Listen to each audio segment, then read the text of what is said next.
Okay,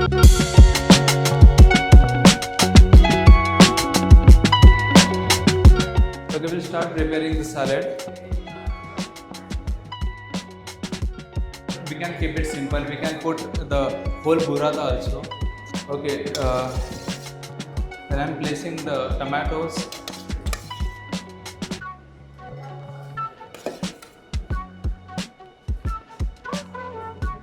Some preserved grapes.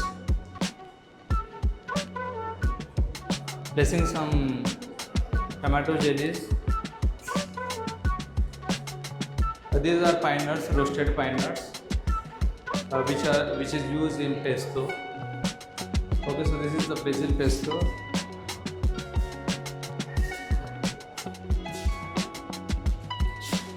And some arugula leaves, which is also called as rocket leaves. I'll just put some salt, black pepper, and extra virgin olive oil.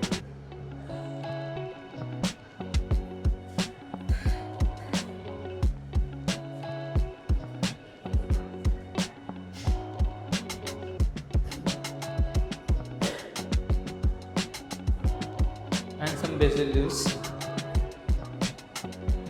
This is the balsamic reduction. Okay, so our salad is ready.